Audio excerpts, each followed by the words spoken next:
주님의 오심을 찬양하는 성탄절이 다시 도래했습니다.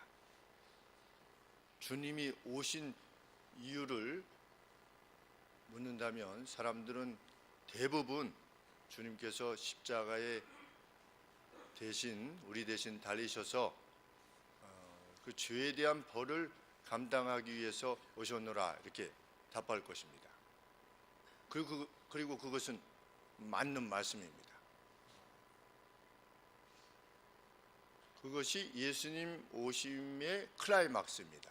십자가에 죽으시고 성전 휘장이 위로부터 아래로 갈라지게 되어서 누구든지 직접 사제를 통하지 않고 그 중간 그 누구를 통하지 않고 대제사장이신 주님의 피를 가지고 하나님 앞에 직접 나아갈 수 있게 된 그 십자가의 사건, 그 사건이야말로 주님 오심의 클라이막스입니다. 그런데 만일 주님이 세상에 오신 목적이 십자가에서 죽으시기 위한 것이 그것만이 예수님 오신 목적이라면 왜 예수님은 오시자마자 조금 지난 다음에 돌아가시지 않고 긴 시간 동안 30년의 그 가정 생활을 하신 이후에 3년 동안의 공생애를 행하셨는가? 왜 예수님은 그렇게 길게 계셔야만 됐는가? 죽으심이 목적 자체라면 달리 그 시간을 빨리 할 수도 있는데도 불구하고 왜 예수님은 그렇게 하시지 않았는가?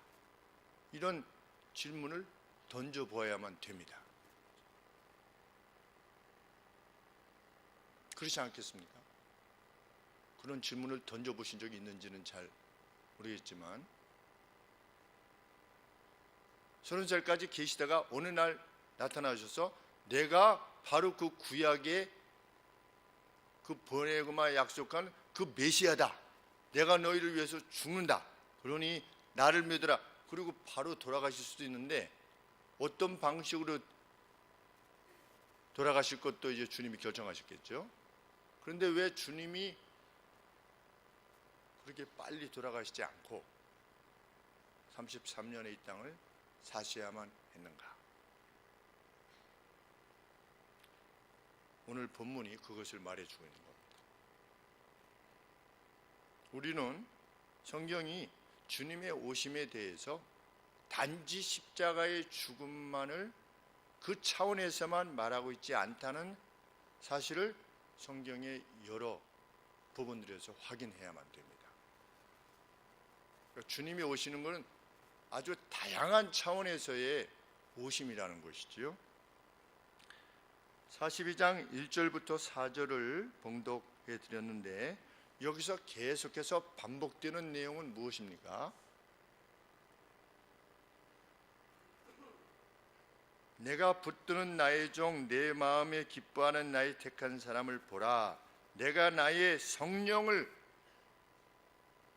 성령을 나의 신 나의 스피릿 나의 성령을 그에게 주었은즉 그가 이방에 공의를 베풀 것이다. 오신 목적이 뭐라고 하시는 겁니까? 이방에 공의를 베푸는 것이다. 이 공의라고 하는 것은 justice, 우리가 말하는 정의라고 성경에 해석되기도 하고 또 다른 데서는 judgment, 어떤 판단이라고 번역되기도 하고 또 ordinance, 법령이라 이렇게 번역되기도 합니다. 같은 미시파트라고 하는 단어인데 히브리어에서의 미시파트라고 하는 단어인데 이 단어가 그렇게 해석되어지는데 우리 성경에는 이것을 공의라 이렇게 번역을 해놓았습니다. 이와 간에 하나님의 종이 되신 그가 예수님이 세상에 오신 목적은 잠깐만 영어를 말해서 죄송합니다. to the nations 그랬습니다. nations, 나라들마다 각 나라들, 예루살렘으로부터 각 나라들에게 무엇을 가져오기 위해서다? 공의를 가져오기 위해서이다. 주님이 오신 목적이 단지 십자가에서 죽으시는 것만을 목적한 것이 아니고 또 다른 차원에서의 뭐냐? 공의를 세상에 이렇게 가져다 주시는 겁니다. 이것이 공의다라고 하는 사실을 알려주시는 것이죠. 그 목적을 위해서 세상에 오셨다, 이렇게 말하고 있는 것입니다. 이 오늘 이사야서 42장의 내용은 주님 오시기 전에 약 700년 전에 하나님께서 이스라엘의 불평에 대해서 답하시는 와중에 말씀하신 내용입니다.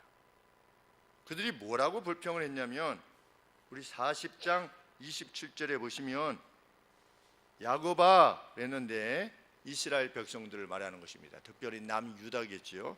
야곱아 내가 어찌하여 말하며 이스라엘아 내가 어찌하여 이르기를 나의 경우는 여호와께 감추어졌으며 나의 원통한 것은 내 하나님에게 수리하심을 받지 못한다느냐. 내 하나님에게 내 원통한 것이 무시당했다라고 너희들이 말할 수 있느냐? 결코 그렇지 않다는 것이죠. 그들이 그렇게 불평했습니다. 그리고 앞으로 또 불평할 겁니다. 포로되어 가서도 불평할 것이고. 뭐라고?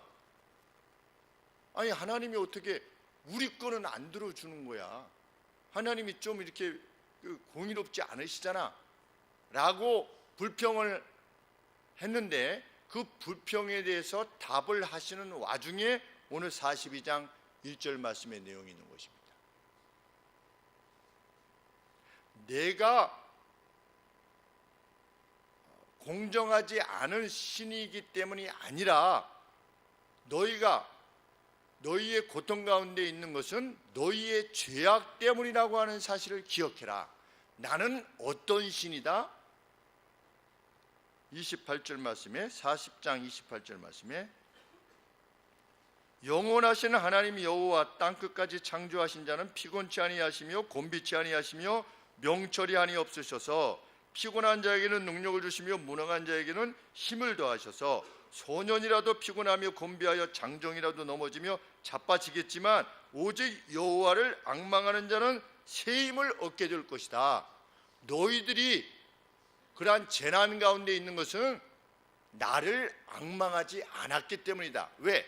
나는 이런 신이기 때문이다. 그렇게 말씀하시면서 하나님이 이스라엘에 대한 그 애정을 말씀하시는 가운데 나는 너희들에게 이런 존재도 보낼 신이다. 어떤 존재를?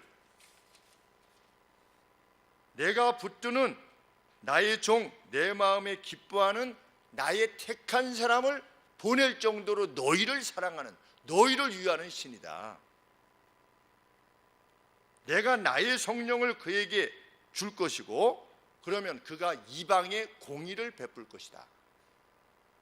이럴 정도로 내가 너희를 사랑하는 신이다 라고 말씀하시면서 하나님께서 미래에 오실 예수님에 대해서 말씀하고 계시는 겁니다. 그리고 이 약속은 700년 뒤에 이루어진 것입니다. 여기에 1절에서 뭐라고 말씀하고 계십니까? 내가 붙들어주는 나의 종, 사명을 위해서 오신 분이 사명을 감당할 것인데 그 사명을 잘 감당하기 위해서 내가 나의 종을 붙들어 줄 것이라 이거죠. 그 다음에 내가 참 기뻐하는 내가 택한 존재다. 그 사역을 위해서 내가 택한 존재인데 나는 나의 신을 그에게 줄 것이다. 우리 마태복음 3장 17절 보시면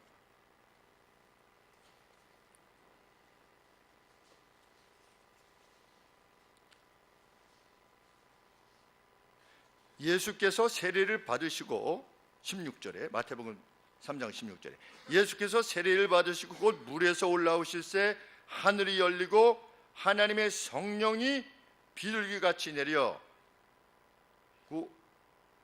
원문에는 비둘기뿐만 아니라 라이트닝이 있습니다. 어떤 그 빛나는 그 어떤 것입니다. 비둘기같이 라이트닝같이 어떤 이렇게 번쩍하는 그것과 같이 자기 위에 임하심을 보시더니 뭐가 임한 것입니까? 하나님의 성령이 누구 위에?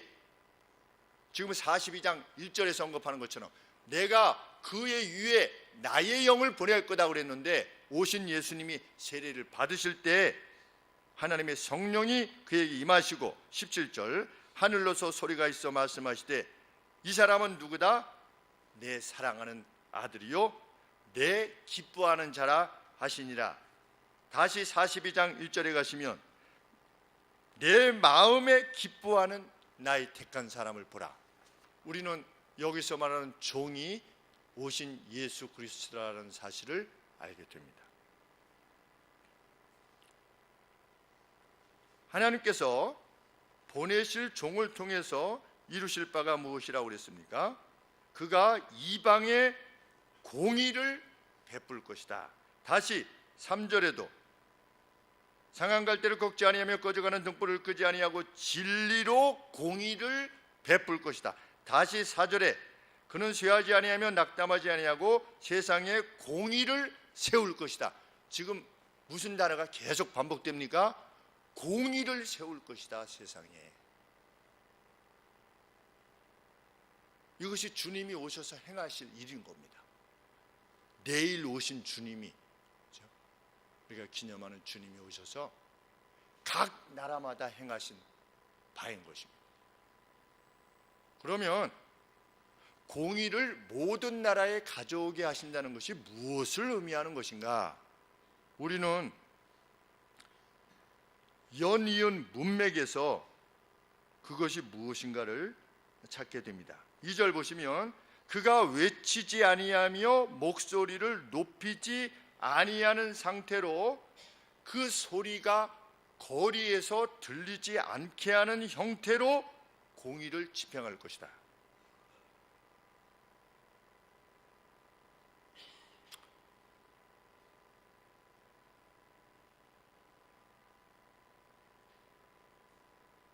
이것은 주께서 공의를 세우신다고 하는 것이 말로 인한 가르침이 될 것이라는 것을 우리에게 알려줍니다. 주님이 오신 하나님의 종이 공의를 각 나라에 베푸는데 베푸는 방식이 뭐냐? 외치지 아니하며 목소리를 높이지 아니하며 그 소리를 거리에 들리지 않게 하는 방식으로, 달리 말하면 조용한 가르침 가운데서 공의를 세상에 가르치시겠다는 겁니다.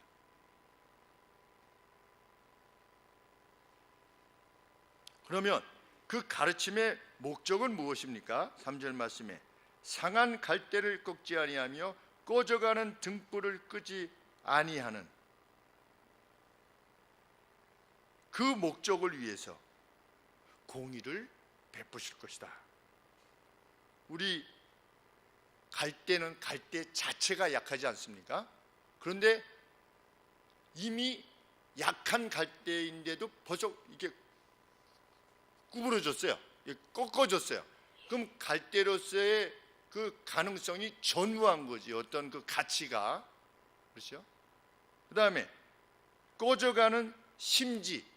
우리 그 촛불을 켜면 그 심지에 이렇게 연기가 이렇게 하면서 꺼져가는 그 꺼져가는 심지를 끄지 아니하고, 그러면 상한 갈대와 꺼져가는 심지란 누구를 말하는 것일까요? 죄로 말미암아서 다시금 일어설 수 없을 것만큼 같은 삭개오와 같은 인물, 아니면 가늠하다 잡힌 인물, 아니면 십자가상에 그 매달리게 된, 죽게 된 강도, 이런 사람들, 이런 사람들이 바로 그런 사람들인 것이지요. 그런데 그런 사람들에게 공의를 베풀 것이다.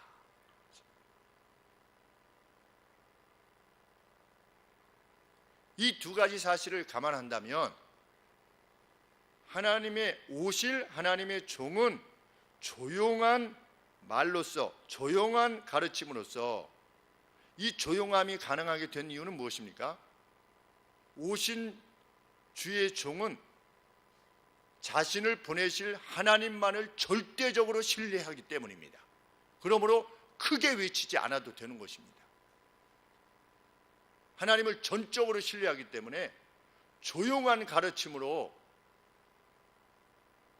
공의를 세상에 펼치실 것이라고 확신하신 것입니다.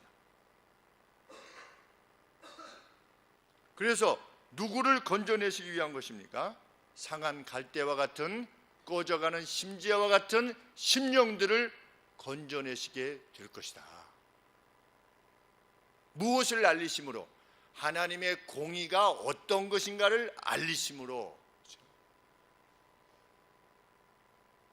하나님의 심판의 기준이 어떤 것인가를 알리심으로, 하나님의 법령이 어떤 것인가를 알리심으로 그들을 건져내실 것이다.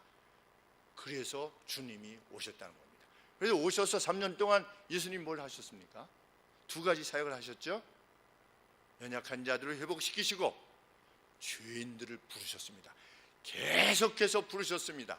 그들에게 하나님의 공의를 계속해서 전했습니다. 하나님의 공의는 무엇입니까?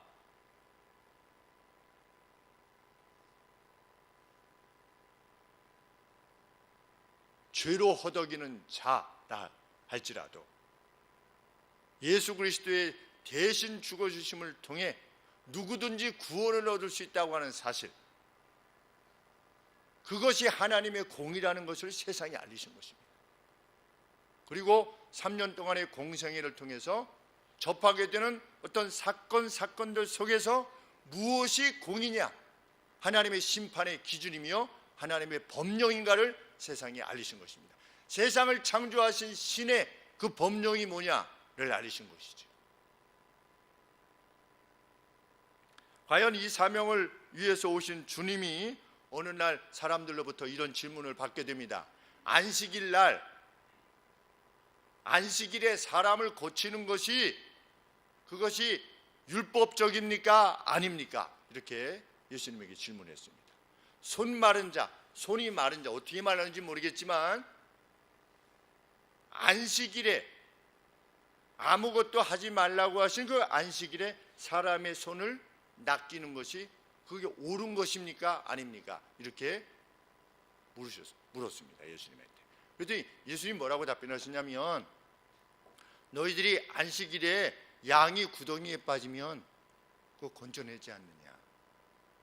근데 하물며 사람이겠느냐? 라고 말씀하시면서 안식일에 그 손 마른 사람을 고쳐주십니다. 바리새인들은 언제 고치라는 겁니까? 그 다음 날 고치라는 겁니다. 그동안에 오랜 시간 동안 손 마른 자로 살아왔는데 하루 더 된다고, 더 간다고 해서 그게 무슨 큰 문제냐는 것입니다. 안식일에 굳이 안식일을 어겨가면서까지 그걸 해야만 되겠냐는 것이죠. 그런데 예수님은 그렇게 말씀하시지 않으신 것입니다. 그렇게 가르치시지 않은 것입니다. 하나님의 공의는 그것이 아니라는 것이지요. 하나님의 법령은, 하나님의 판단 기준은 그게 아니다 라고 하는 것을 백성들에게 가르치신 것입니다. 바리새인은 이 일로 인해서 예수님을 죽이려고 모의를 시작합니다. 그런데 주님은 그럼에도 불구하고 이 공의를 가르치심에 있어서 뒤로 물러서지 않았습니다. 그것이 우리 예수님이십니다.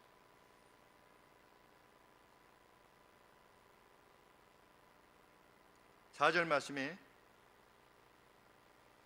그는 쇠하지 아니하며, 여기 쇠하지 아니하면 disheartened 그랬습니다. disheartened. 헐트가 이 가슴이 약하여지지 아니하고, 내가 이 말을 했더니 바리새인들이 앞으로 저놈을 죽여야 되겠다, 아무래도 가만두나 보자 라고 하는 그 위협에도 불구하고 나의 종은 어떻게 될 거다, 이것을 외침에 있어서 그 마음이 낙심되지 아니할 것이다.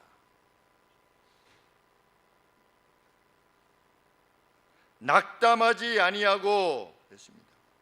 여기 낙담하지 아니한 거는 뭉개지지 아니하고 것이다. 뭉개지지 아니하고 크러쉬 되지 아니하고. 예수님의 예수님이니까 이런 게 아니고 우리와 똑같은 육신을 입으셨습니다. 그렇죠? 근데 그 예수님이 이러한 공의를 가르치실 때 직면하게 될 그 위험, 이것에 대해서도 결코 뒤로 물러서지 않으셨다는 겁니다. 왜? 그것이 하나님의 법도이기 때문에.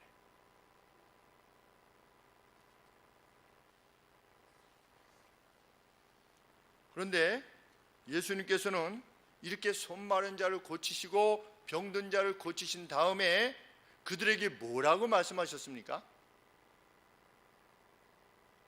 그들에게 뭐라고 말씀하셨을까요? 힌트는 2절 말씀입니다. 그는 외치지 아니하며 목소리를 높이지 아니하며 그 소리로 거리로 들리지 않게 하시며. 예수님이 뭐라고 말씀하셨을까요? 이 사실을 알리지 말아라. 세상의 지도자 같으면 어떻게 하겠습니까? 봤지 이렇게 해요. 그죠? 봤지 까불고들 있어. 세상의 정복자들은 그렇게 행하는 거지요. 그죠? 자기를 드러내고 자기가 얼마나 인자한 자며 자비한 자며 능력을 지닌 자를 정복자들은 세상에 알리기를 원하지요. 그런데 오실 주님은 하나님의 종은 어떻게 할 거다? 그는 외치지 아니하며 목소리를 높이지 아니하며 길거리에서 그의 소리도 듣지 못할 것이다. 그래서 심지어 로마의 그 대제사장의 그 종들이 와가지고 예수님을 잡으려고 했을 때 누가 예수님인지를 몰랐어요. 그렇죠? 그래서 가룟 유다가 신호를 보내지 않았습니까? 내가 키스하는 사람이 그 사람이 그 예수다. 그 사람을 잡아가라.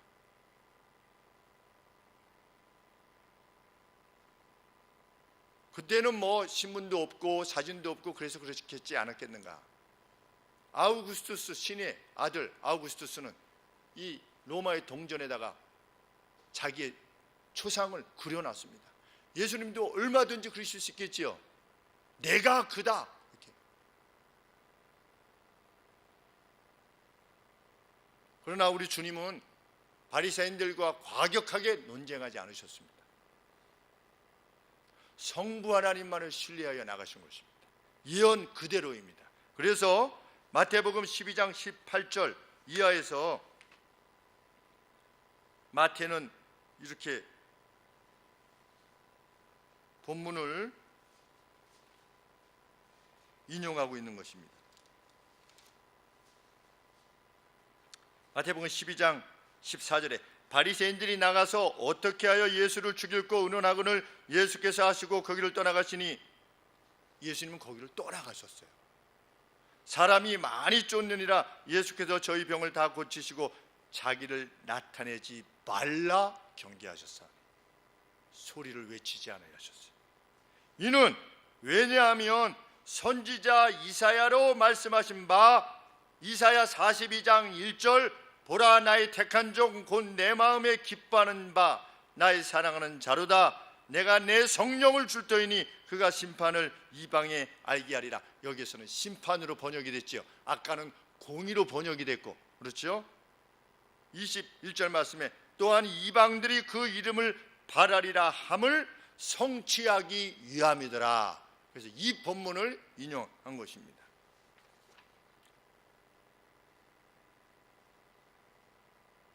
하나님께서는 우리 하나님은 너무 불공평하셔. 우리의 고난에 대해서 알지도 못해. 우리가 기도해도 뭐 듣지도 아니하셔 라고 했던 그 불평했던 예수님 전 700년 전 이스라엘 백성들에게 이렇게 답하십니다. 하나님께서 그들의 고통을 무시하신 것이 아니라는 것이지요. 왜?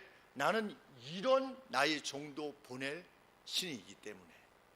나는 너희의 인류를 이토록 사랑하는 신이기 때문에 너희들이 지금 그 고통 가운데 있든지 앞으로 고통 가운데 있게 될 것은 너희가 나를 앙망하지 않기 때문이 아니겠느냐, 이렇게 지금 자신을 변호하시는 것이지, 변증하시는 것입니다. 너희들이 틀린 거 아니냐, 나는 너희를 이렇게 사랑하려고 하는데, 나는 그렇게 이런 나이 종까지 보내려고 하는데, 나는 이미 꺾어진 갈대까지도 귀히 여기며 꺼져가는 심지까지도 귀히 여기는 그러한 종을 보낼 정도로 너희를 사랑하는데 내가 너희를 돌보지 않는다고? 그렇게 하나님의 사랑을, 하나님의 공의를 변증하신 것입니다. 우리는 주님께서 오셔서 우리 죄를 대신하셔서 십자가에 죽으신 바를 인하여 주님을 높이 찬양합니다. 또한 우리는 우리 주님께서 우리에게 가지를 치신 바를 인하여 하나님을 찬양합니다. 주님께서 오셔서 만일 원수를 사랑하라 말씀하시지 않았다면 우리는 원수를 미워하는 것을 공의로 알고 살았을 것입니다. 왜? 받은 것을 갚아주는 것이 세상의 정의니까. 세상의 정의는 받은 만큼 돌려주는 게 정의입니다. 그렇죠? 심지어 누가 밥 한 번 사면 나도 밥 한 번 사는 게 세상의 정의입니다. 그런데 예수님은 정의를 뭐라고 말씀하십니까? 갚을 수 없는 사람들에게 주는 것이 정의다, 이렇게 가르치십니다. 그렇지 않습니까? 너희는 갚을 것이 없는 사람들에게 주라. 그렇죠? 그 사람이 만일 돌려주면 하늘에 너희 상은 없다, 그랬습니다. 만일 주님의 가르침이 없었다면 우리는 남을 미워하지 않고 사는 것만으로 우리를 선한 사람으로 이해하려고 했을 것입니다. 남을 해코지하지 않는 정도면 나는 그래도 정상적인 사람이라고 이렇게 생각했을 것입니다. 그러나 우리는 주님의 말씀에 의해서 날마다 자주색 옷을 입고 날마다 호화로이 살았던 부자가 자기 앞에 있는 동료 이스라엘 백성인 나사로를 돌보지 않음으로 인해서 지옥 갔다는 말씀을 듣게 됩니다. 우리는 선을 행하지 않음이 죄악이라는 사실을 알게 됩니다. 그리고 그것은 저주에 해당되는 내용이라는 것을 알게 됩니다. 누구의 가르침을 통해서 그렇게 됐습니까? 우리 주님의 가르침을 통해서 그것을 알게 되었습니다. 악성이라고 하는 반 동기들을 위해서 기도할 수 있었던 것은 원수를 위해서 복을 빌라 하신 주님의 말씀이 있었기 때문입니다. 고등학교 때 1년 반 동안 주님의 말씀이 없었다면 저도 맞상대했겠죠. 왜? 저도 힘이 있으니까. 제가 제일 컸으니까. 악성? 대표되는 녀석 한번 붙으면 질 자신은 없었어요.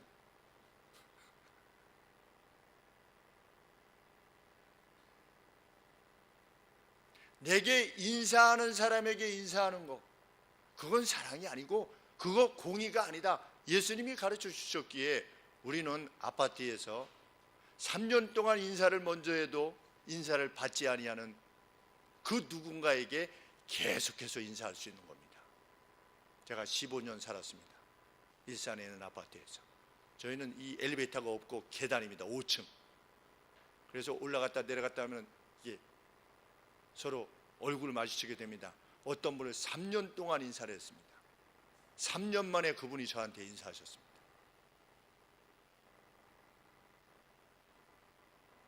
인사하고 나니 주님의 말씀이 얼마나 빛나는지 알 수 없는 겁니다.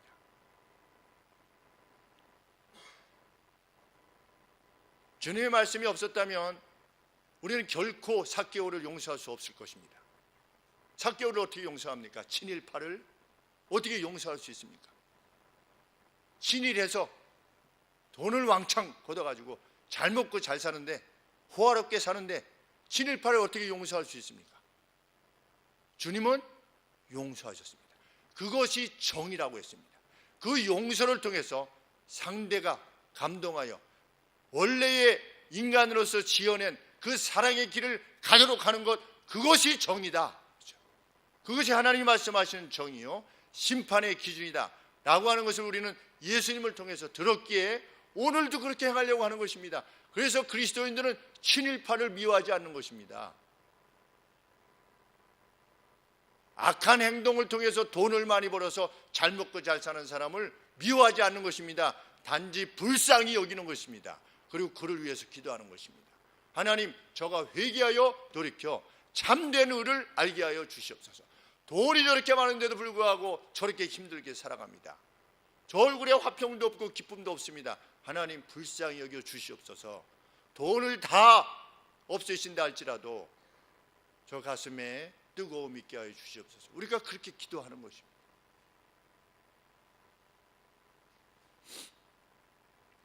우리 주님이 가라지와 들보의 비유를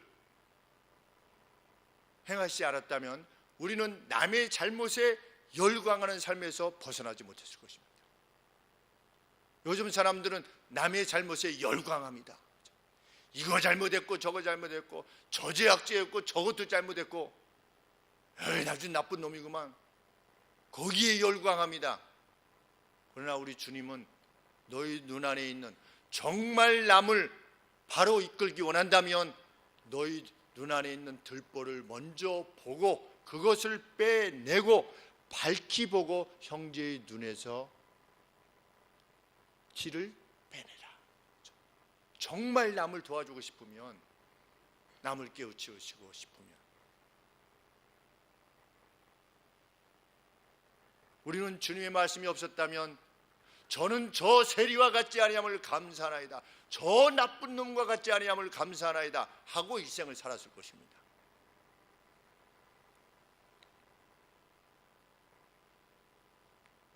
주님은 포도원 비유를 통해서 말씀하셨지요. 아침 9시에 들어온 일꾼이나 저녁 5시에 들어와서 1시간 일한 일꾼이나 임금을 10만 원씩 똑같이 준 겁니다. 저는 어렸을 때 또 청년 때까지도 아니 이게 너무 불이하지 않나, 왜 늦게 들어왔는데 1시간 일했는데 한 달 데나리온 주고, 아니 아침에 9시부터 들어간 사람도 한 데나리온 주고, 이게 무슨 말씀인가? 처음 된 자가 나중되고 나중된 자가 처음 될 것이다. 이게 무슨 말씀인가 도대체? 우리가 구원을 얻게 되는 것이, 그 누가 누구의 사랑을 받게 되는 것이 그가 행한 바에 의해서 결정되는 것이 아니라 전적인 주의 자비에 의해서 결정되는다는 사실을 주님은 말씀하셨습니다. 그래서 그 누가 열심히 하지 않아 보이는 것 같아도 나중에 돌아가실 때 비로소 예수님을 믿고 천국에 가는 것에 대해서도, 아니 나는 평생 뼈 빠지게 고생했는데 주님을 위해서, 아니 나하고 죽을 때, 그러면 바로 전에 죽을 때 저는 예수님을 믿습니다, 저를 용서해 주십시오. 그럼 천국 가는 거야? 아니 너무 이게 뭔가 이게 형평성에 이게 안 맞잖아 라고 인간들은 생각할 수밖에 없는 거지요. 구원에 대해서조차.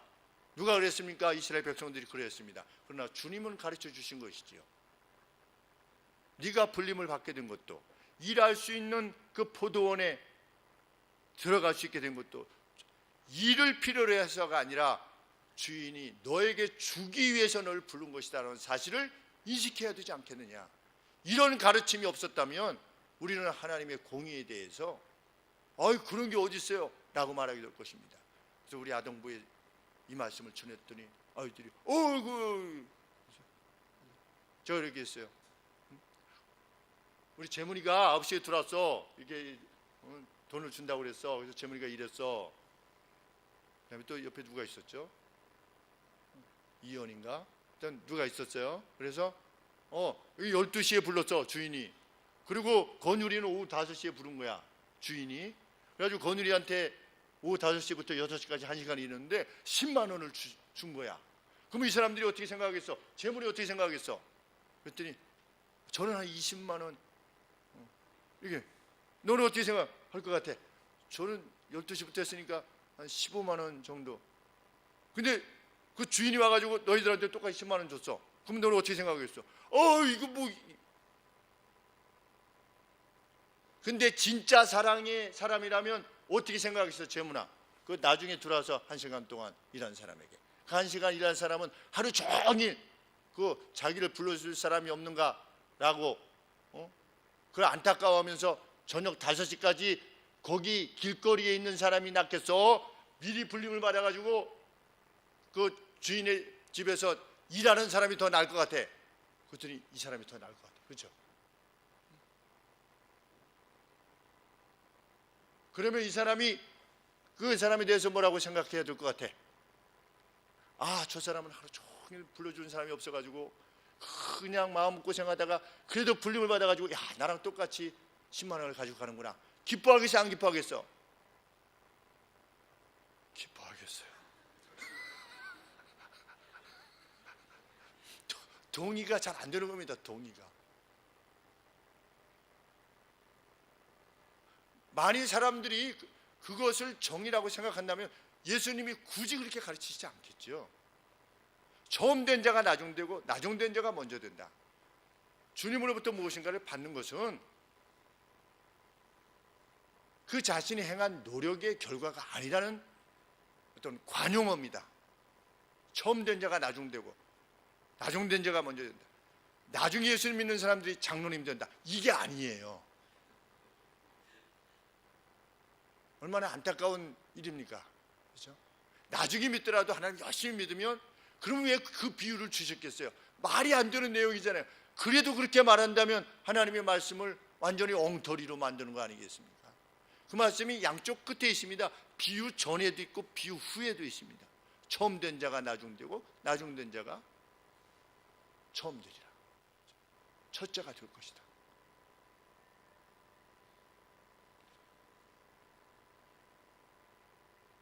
그래서 예수님은 우리는 이런 말씀을 들을 때 정말 막 가슴이 뭉클합니다. 저는 분명 그러했습니다. 이런 말씀을 읽을 때 막 가슴이 뭉클했어요. 그래, 이게 진짜 사람이 사는 거지. 이게 진짜 인간이 지니는 고상함이 아니겠는가. 그래서 예수님이 이렇게 말씀하셨습니다. 요한복음 18장 37절에서 그 누가 진리의 사람이라면 그는 내 음성을 들으려 할 것이다. 이 세상에 제가 목사로서 가끔 일반 사람들 만에서 이 복음의 내용을 좀 이렇게 모디파이해서 전합니다. 이러이러한 것이 복음이다. 그러면 그 중에서 이 말씀을 귀히 여기는 사람들이 있어요. 그래? 이런 사람들이 있어요. 예수님은 진리에 속한 사람은 내 말을 들어야 할 것이다. 세상 속에서도. 그래서 내게로 나올 것이다. 나온 이들이 우리들입니다. 그래서 하나님께 찬양을 돌리게 되는 것이죠. 제가 우리 교회 성도님들 이 생업에 관심하고 또 이렇게 저렇게 투자자를 찾는 일, 이런 것들을 같이 힘을 다해서 이렇게 하는데 어떤 친구 성도가 그 목사가 너무 성도의 생업에 깊이 관여하는 거 아니야? 너무 이렇게 친구가 저를 이제 걱정해서 이렇게 말을 했어요. 그래서 제가 그랬습니다. 형제가 죽어가고 있는데 내가 목사냐 아니냐를 따질 수가 없다. 나는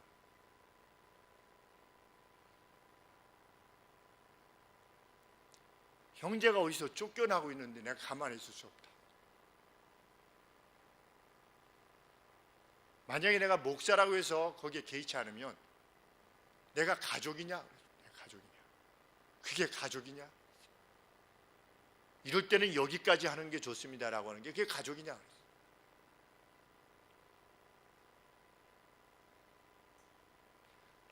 우리 주님께서 나는 하나님이에요. 그렇죠?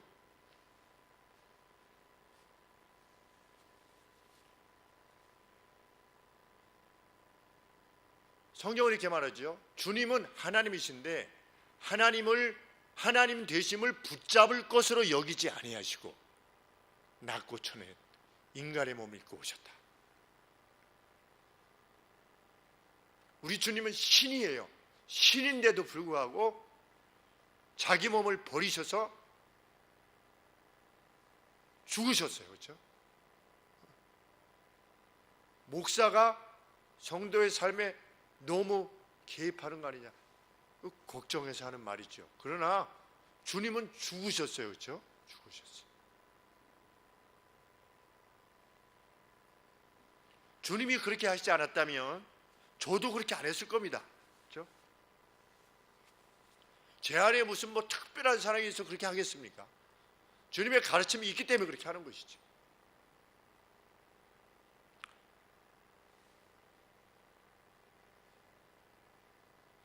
저희 교회 성도들이 서로 돕기 위해서 때로는 위험을 감수하면서도 다른 형제를 돕기 위해 나서는 성도들이 계시다. 그래서 실제로 그 위기에 직면할 수도 있다. 그럼에도 불구하고 그 길을 계속하고자 할 때 하나님께서 그 사랑하는 형제들의 자녀들에게 복을 주셔서 그 자녀들로 하여금 자신들이 원하는 기뻐하는 곳에 학교에 입학하게 하셨다. 그랬더니 그 이야기를 듣던 친구 중에 한 친구가 그 친구도 또 조심스럽게 저에게 그랬습니다. 그리스도를 위해서 희생하고 헌신하라고 말하면서 꼭 잘된 거는 뭘 잘된 것만 얘기한다는 거예요. 어디 붙었습니다. 사업에 성공했습니다. 나았습니다. 이런 것만 이율배반적이라는 거지요. 희생 헌신을 말하면서 그 제가 그랬습니다. 그리고 그렇게 성공을 말하면 그 학교에 붙지 못하는 사람 이런 사람들은 마음에 좀 원찮게 여기지 않겠느냐 그랬습니다. 그 제가 그랬습니다. 성경은 그 누구와 함께 고난받고 고통받고 희생하는 것도 복이라고 말씀하신다. 그러나 그 가운데서 하나님이 허락하시는 합격, 병 나음, 사업의 번영 이걸 허락해 주심도 그것도 복이라고 말씀하고 있다. 내가 하는 모든 일에 번영이 있기를 구하노라 라고 성경이 말하고 있지 않느냐. 내 떡광주리가 복을 받을 것이고 내 우양이 복을 받을 것이고 나는 수세적인 이 말을 하면 누가 이렇게 될까 저 말을 하면 이렇게 될까 그러면 그게 가족이냐 그랬습니다. 가족이냐. 기쁜 일이 있을 때는 함께 하나님이 이 기쁜 일을 주신 것에 대해서 함께 기뻐하고 슬픈 일이 있을 때에는 조용히 아무도 모르게 목적 헌금을 무명으로 해서 그 누구를 돕는 그것이 가족이 아니겠느냐. 근데 잘 될 때에는 우리가 세상에서는 슬플 때는 함께 슬퍼할 수 있지만 세상은 기쁜 일에 같이 기뻐하기 어렵지요. 우리나라 그렇지 않습니까? 사촌이 땅을 사도 배가 아픈 이 땅이니 말이죠. 못 먹는 감 찔러나 보는 이 민족성. 그것을 그냥 어떻게 그럴 수 있어요? 그러는 게 아니라 우리가 그냥 속담이 될 정도로 어떻게 못 먹는 감 남이 먹지 못해 그냥 찔러나 보는 겁니까? 우리 인간이.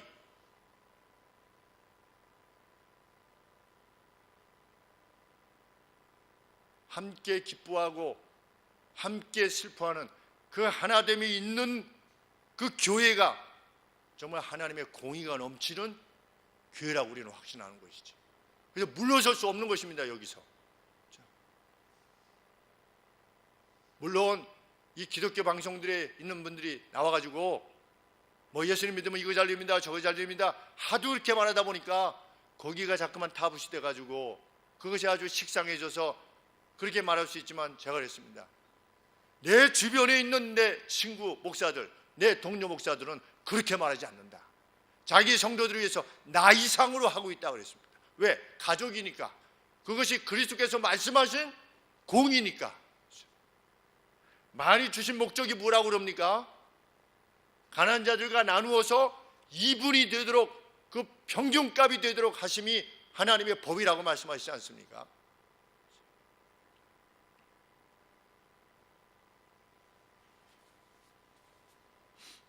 주님은 하나님의 종으로서 오셔서 우리의 죄를 대속하시기 위하여 십자가에 죽으셨습니다.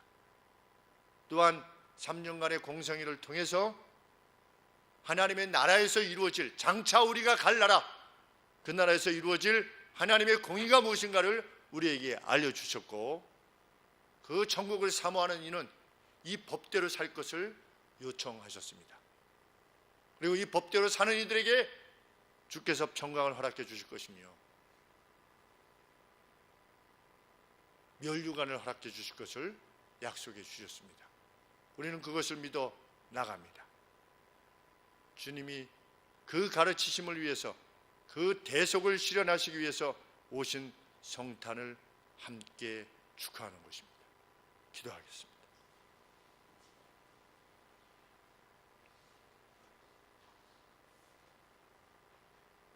아버지를 유일하게 아신다고 말씀하신 주님,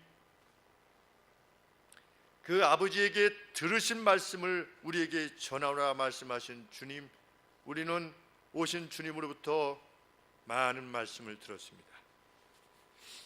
그리고 진정한 공의가 무엇이며 하나님 나라의 법도가 무엇이며 하나님께서 훗날 우리를 판단하실 기준이 무엇인가를 우리에게 세세히 알려주셨습니다. 그리고 그것은 미움이 없는 사랑이라고 말씀하셨습니다. 하나님, 주님의 도래를 인하여 아버지께 찬양과 영광을 돌려오며 그 가르침으로 인하여서도 찬양과 영광을 돌려옵나이다. 이후로 하나님, 저희들은 가르쳐 주신 바 그 공의를 실현하며 살아가고자 합니다.